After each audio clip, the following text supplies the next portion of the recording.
Bonjour à tous, j'espère que ça va. Aujourd'hui, je reviens vous voir encore avec une affaire inédite. C'est une affaire qui a eu lieu en 2011 en Arabie Saoudite. On pensait déjà avoir vu le pire, mais malheureusement, il y a plus sordide. Je voulais revenir sur l'histoire de la petite Lama qui a connu une enfance et une fin des plus tragiques. Certains pensent que l'argent peut tout racheter, mais rachète-t-il vraiment la conscience et les valeurs humaines? Je vous invite à découvrir les détails de ce terrible drame. La triste histoire de la petite Lama, c'est tout de suite et maintenant.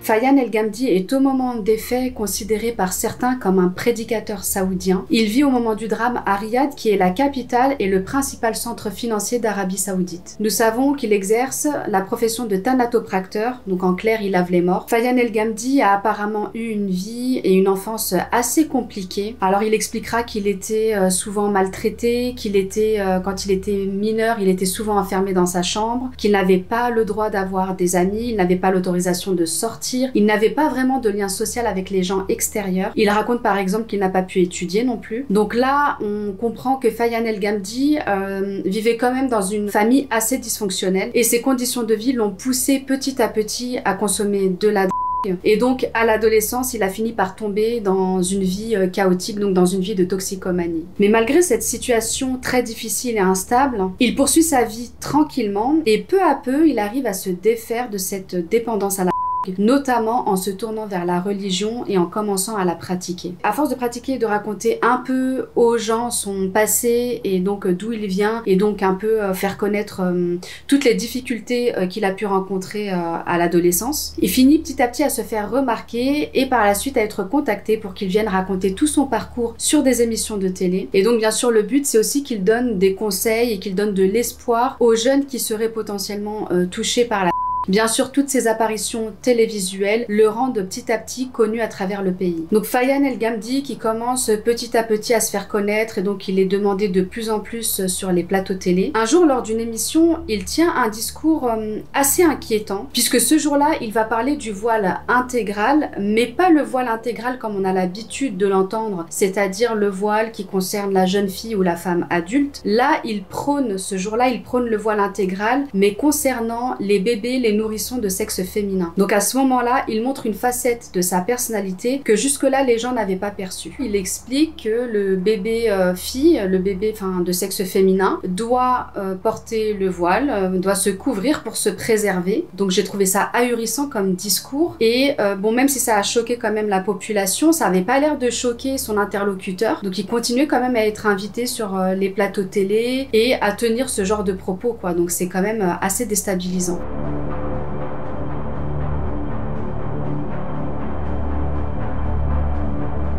Fayan est divorcé de sa première épouse qui s'appelle Sieda Mohamed Ali. C'est une ressortissante égyptienne avec laquelle il a eu une fille du nom de Lama. Donc Sieda, qui est son ex-femme, elle va raconter aux médias que quand elle a rencontré Fayan, il semblait doux, il semblait très gentil. Et ce qui l'a particulièrement charmé chez cet homme, c'est qu'il lui a raconté, comme à tout le monde, son passé d'ancien toxicomane, comment il s'en est sorti, toutes les difficultés qu'il a rencontrées dans sa jeunesse. Tout ça l'a rendu un peu sensible, elle a voulu comme l'aider, elle a été vraiment sous le charme de tout ce qu'il a pu endurer. Là clairement à ses yeux il passait vraiment pour un homme très fort, avec un mental d'acier, qui a parcouru vraiment des choses très compliquées que beaucoup n'auraient pas réussi à surmonter. Donc voilà, tout ça a fait qu'elle s'est vite engagée avec ce monsieur. Et donc bien sûr assez vite Sieda et Fayan El Gamdi se marient, sauf que assez rapidement, quelques semaines après le mariage,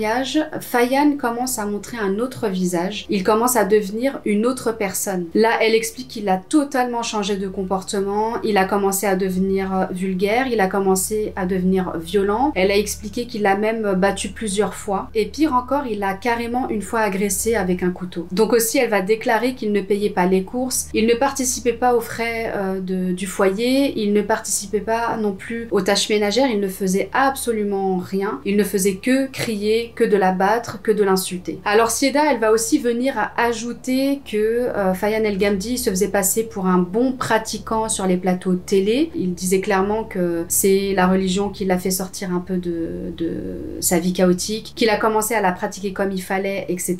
Et sauf que elle a épousé cet homme, donc elle a vu de ses propres yeux que ce n'était pas du tout le cas. C'était vraiment, il était limite à l'opposé en fait. Donc par exemple, elle va expliquer, donc tout le monde sait que la consommation d'alcool est interdite dans l'islam, et donc elle va expliquer qu'il buvait de l'alcool. Elle va aussi raconter qu'il continuait à consommer des drogues. Donc en réalité, il ne s'en est jamais sorti. Ça fait pas partie de son passé puisqu'il continuait à en consommer. Et elle dit aussi que pendant le mois sacré de Ramadan, il faisait un peu comme il voulait. Alors il y a des jours où il le faisait, d'autres jours où il le faisait pas. Donc c'était un peu à la carte quoi. Et quand elle lui a demandé un jour pourquoi il le faisait pas complètement comme tout le monde, et bien à ce moment-là, il lui répond clairement que ça ne la regarde pas et que c'est ses histoires à lui et qu'elle n'a plus intérêt à poser la question.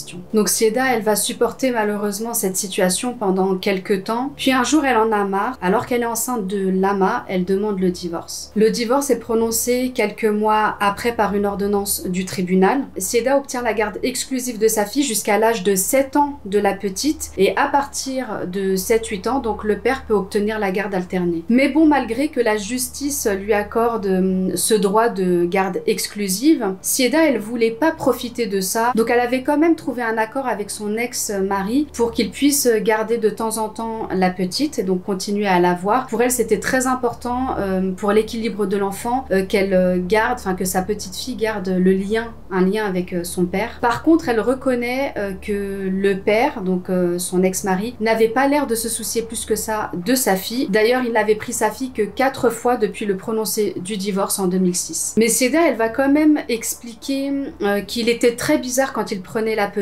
avec lui. Donc par exemple, il interdisait tout contact à Lama avec sa mère. Donc elle n'avait pas le droit, la petite, de contacter sa mère pendant son séjour chez son père. Elle expliquera aussi qu'elle n'avait le droit qu'à quelques brefs coups de téléphone, très rapides, à peine quelques secondes, mais la plupart du temps, il lui interdisait quand même de contacter sa mère. Et une fois, apparemment, il aurait même eu des propos très inquiétants. Il aurait clairement dit à sa fille « Je vais te faire tout oublier de ta mère ». Depuis le divorce, Fayan El Gamdi a refait sa vie, donc il est à nouveau marié à une autre femme dont on n'aura pas le nom, et bien sûr il garde de temps en temps sa fille Lama qui n'est âgée que de 5 ans. Malheureusement, fin 2011, la petite va vivre un véritable enfer.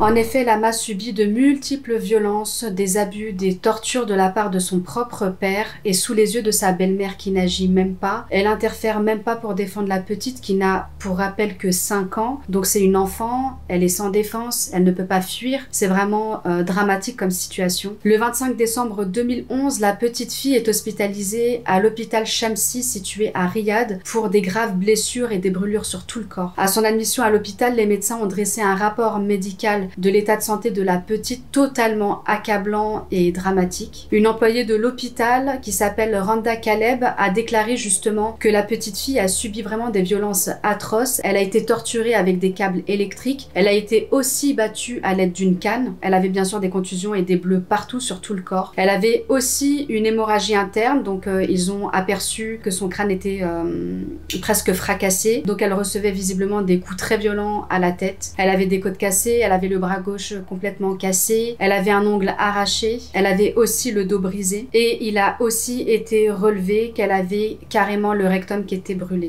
Le 22 octobre 2012, après 10 mois de soins intensifs, malheureusement, Lama succombe à ses blessures à l'hôpital. Donc Sieda, la mère de Lama, racontera aux autorités et aux médias que le jour où elle a déposé sa fille chez son père, elle s'est rendue compte qu'il habitait plus le même quartier à Riyad, il avait déménagé en fait, mais sans la prévenir, et apparemment quelques semaines donc avant qu'elle dépose sa fille chez lui, il répondait carrément plus au téléphone, il était injoignable, enfin vraiment un vrai mystère quoi. Donc elle explique qu'elle ne sait pas pourquoi il a pas prévenu qu'il avait déménagé. Donc ce jour-là, bien sûr, c'est prévu qu'il la garde pendant 2 semaines et qu'ensuite il la ramène à son ex-femme. Mais au bout de 15 jours, Fayan El Gamdi ne ramène pas la petite chez sa mère. Donc il était censé la déposer à une certaine heure et les minutes, les heures passent, il ne se présente toujours pas. Et là, elle commence un peu à s'inquiéter et elle finit par appeler son ex-mari pour savoir où il en est, pourquoi est-ce qu'il est en retard. Et là, au téléphone, il lui explique qu'il ne ramènera pas Lama et qu'elle ne la reverra plus. Et il lui raccroche au nez. Elle racontera bien sûr avec beaucoup d'émotion que la dernière fois qu'elle a eu sa fille, c'était donc quelques jours avant ce fameux jour. Et les derniers mots de sa fille ont été « Je t'aime maman, je prie pour toi ». Donc bien sûr, vous imaginez bien que la mère, elle est totalement désemparée. Donc là, elle peut pas récupérer sa fille. Son ex-mari lui dit clairement qu'elle ne reverra plus son enfant. Elle est totalement perdue, elle sait pas quoi faire. Donc elle réfléchit à une solution pour essayer de récupérer rapidement sa fille. Mais un jour, elle est surprise par un appel téléphonique du ministère public qui lui dit qu'il faut absolument qu'elle arrive vite en fait à l'hôpital Shamsi car sa fille vient d'être hospitalisée et qu'elle est dans un état critique. Donc forcément, dès qu'elle raccroche, elle court à l'hôpital en ne s'imaginant pas une seule seconde ce qu'elle va voir. Et là, quand elle arrive à l'hôpital, elle expliquera qu'elle est face à son enfant qu'elle reconnaît à peine parce que vu l'état de santé dans lequel elle se trouve à ce moment-là, c'est juste hallucinant, enfin c'est vraiment indescriptible. Elle dira que là, à côté, elle a vu un homme diabolique se tenir juste là et c'était donc Fayan El Gamdi et là, elle lui a demandé pourquoi est-ce qu'il a fait subir ça à leur fille et elle expliquera qu'il a simplement regardé avec un sourire en coin et elle dira que son sourire était vraiment maléfique. Donc la mère de Lama va être contactée par la télé pour venir expliquer son cas, ce qu'elle a subi, un peu sa vie, comment elle a rencontré Fayan El Gamdi et qu'est-ce qui a pu le mener à ça. Et donc elle va expliquer que le jour où elle a découvert donc sa fille à l'hôpital dans cet état-là, elle racontera que sa fille a vécu vraiment les pires horreurs, qu'elle a été battue à coups de fouet, qu'elle a été même brûlée au fer à repasser. Et apparemment, d'après ce que j'ai lu, Fayan El Gamdi a même fait examiner par un médecin la virginité de sa fille qui n'avait que 5 ans. Donc il soupçonnait son enfant de 5 ans d'avoir des rapports. Donc imaginez un peu le niveau de stupidité quoi. Le corps de Lama n'a pas pu être enterré tout de suite, il a fallu attendre 4 mois le temps de l'autopsie et de l'enquête pour que la famille puisse en disposer.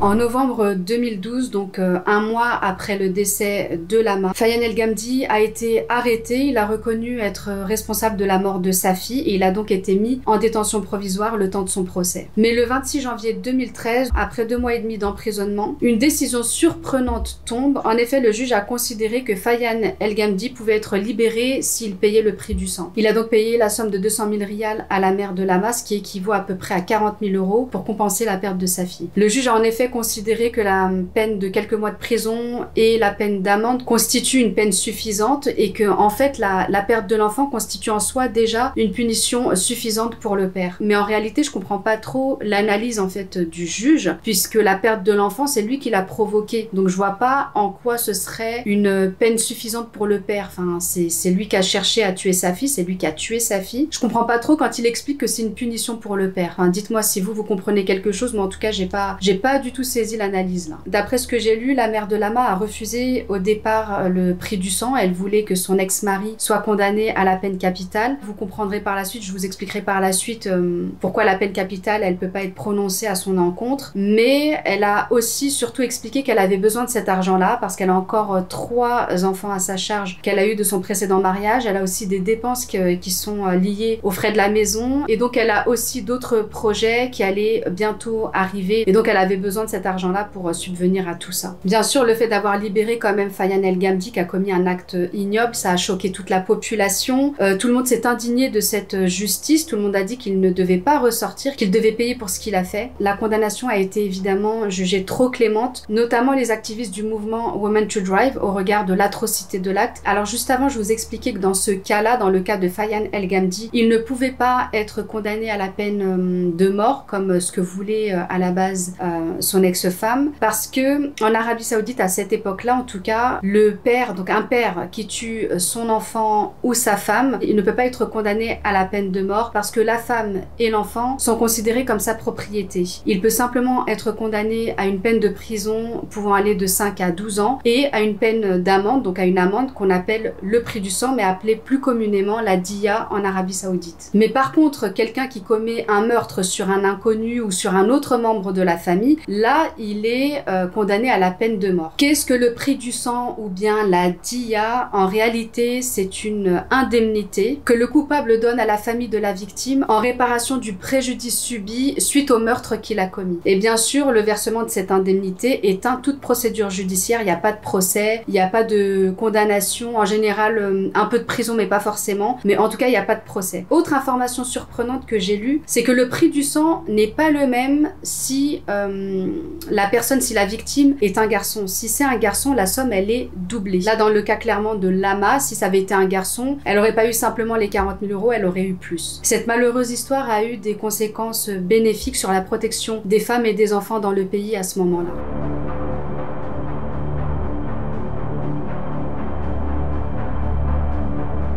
Bien sûr, pour médiatiser l'affaire, le hashtag #AnnaLama, qui veut dire hashtag je suis Lama, a été lancé sur Twitter par une activiste qui s'appelle Manal El Sharif et elle est assez connue pour avoir été porte-drapeau du combat des Saoudiennes à conduire en 2011. Les autorités locales ont aussi mis une permanence téléphonique justement pour inciter les gens à les contacter et à dénoncer les maltraitances infantiles. Bien sûr, après cette histoire, les Saoudiens en colère ont même carrément lancé une pétition sur le site de la Maison Blanche demandant la suspension du lien économique et commercial entre les États-Unis et l'Arabie Saoudite à ce moment-là, tant qu'un vrai procès n'aura pas lieu. L'affaire a tellement fait scandale que la famille royale n'a pas eu d'autre choix que d'intervenir et le 7 octobre 2013, le prince saoudien responsable du ministère de la Justice annonçait que Fayan El Gamdi passerait 8 ans en prison et subirait 800 coups de fouet. La belle-mère de Lama, qui a été considérée comme complice, elle a été condamnée à 10 mois de prison et à 150 coups de fouet, mais d'après les dernières informations que j'ai recueillies, elle n'aurait fait que 2 semaines en prison parce qu'elle était enceinte. Malheureusement, maître Mansour El Kounaïzen, qui est l'avocat de Fayan El Gamdi,